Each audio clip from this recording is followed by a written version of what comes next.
চমৎকার একটা long video নিয়ে আপনাদের মাঝে হাজির হয়ে গেলাম। আশা করি ভিডিওটা কেউ স্কিপ করবেন না। স্কিপ করলে অনেক কিছুই মিস করে ফেলবেন।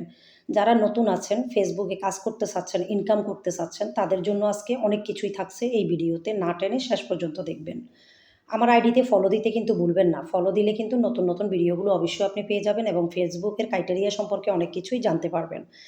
সঠিক গাইডলাইন না মেনে যদি সারাদিনও ভিডিও ছাড়েন, কাজ করেন, কোনো রকম ফল কিন্তু আপনি পাবেন না। তাহলে আপনাকে সঠিক গাইডলাইনগুলো জানতে হবে।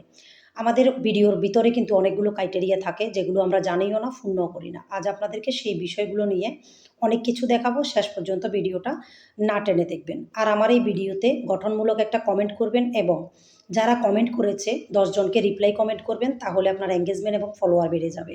আমি আমার নতুন একটা আইডিতে প্রথমে কাজ করে দেখাচ্ছি। নতুন আইডির আমি প্রোফাইলে ক্লিক করলাম। এরপর আমি স্ক্রল করে নিচের দিকে যাব। নিচের দিকে যাওয়ার পর 11 ঘন্টা আগে আমি একটা ভিডিও আপলোড দিয়েছিলাম। সেই ভিডিওটাতে আমি যাব। নতুন ভিডিওতে আমি যাব না, 11 ঘন্টা আগের ভিডিওটাতে আমি নিচের দিকে গিয়ে সি ইনসাইট এই জায়গায় ক্লিক করব। ক্লিক করার পর এরকম একটা ইন্টারপেজ আসবে। তারপর এখানে দেখেন টিক চিহ্ন দেওয়া আছে, তার মানে আমার এটাতে কোনো রকমের কোনো ইস্যু নেই। এরপর দেখেন নন ফলোয়ার দেখেছে 82%, ফলোয়ার দেখেছে 18%। তাহলে এখানে আমাদের কি করা দরকার যাতে আমাদের ফলোয়ারদের কাছে আমাদের ভিডিওগুলো বেশি পৌঁছায়? Tips for better performance. Meta কিন্তু অলরেডি আপনার বেটার পারফরমেন্সের জন্য কি করতে হবে সেটা কিন্তু বলেই রেখেছে, আমরা দেখি না। তাহলে আমি কোথায় চলে যাব? চলে যাব সিওলে। সিওলে ক্লিক করার পর আমাদেরকে এরকম একটা ইন্টারপেজে নিয়ে আসবে।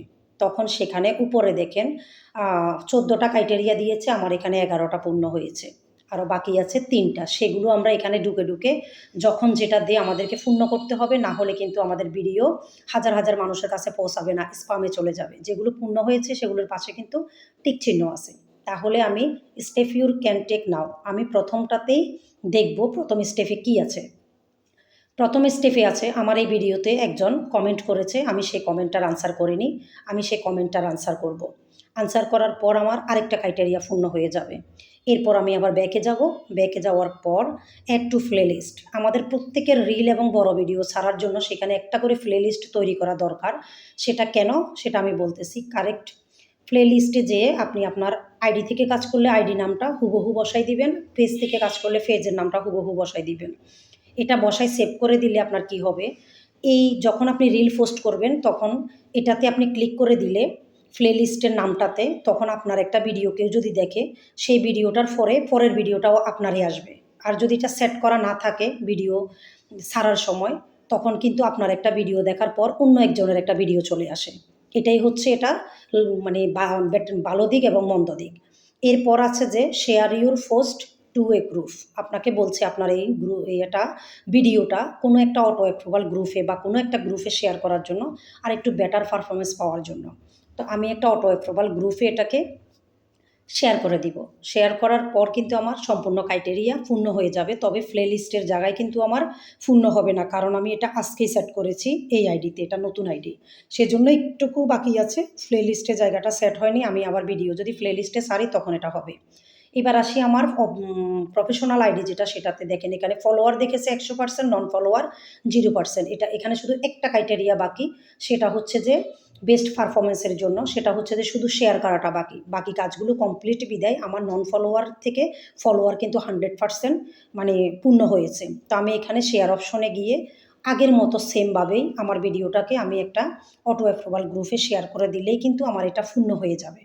তো আপনারা যদি এইভাবে প্রতিটা ভিডিওতে প্রতিনিয়ত ঢুকে ঢুকে প্রত্যেকটা কাজ করে দেন, আপনার এই ভিডিওগুলোতে ভিউ বেশি হবে এবং আপনার এই ভিডিওটা ফলোয়ার্স যারা আছে সবার কাছে পৌঁছাবে, সবাই নোটিফিকেশন পাবে এবং নোটিফিকেশন পেলে একবার হলেও তারা টাচ করে দেখবে। তো এভাবেই আপনারা এই কাজগুলো করে নেবেন, তাহলে আপনাদের কিন্তু বেটার পারফরমেন্স পাওয়াটা সম্ভব। আমি যদি একটু উপরের দিকে যাই, দেখেন আমার এখানে ক্রাইটেরিয়াগুলো সব পূর্ণ হয়েছে এবং এখানে কিন্তু আমার 100%ই কিন্তু এই ফলোয়ারে দেখেছে। তো এভাবে আপনারা প্রত্যেক ভিডিওটা করে দিবেন। করে দেওয়ার পর কিন্তু আপনারা বেটার পারফরমেন্স পাবেন আশা করি। তো ভিডিওটা শেষ পর্যন্ত দেখার জন্য অসংখ্য ধন্যবাদ। আমার সামনের ভিডিওটা যদি দেখেন তাহলে আরও ভালো করে বুঝতে পারবেন।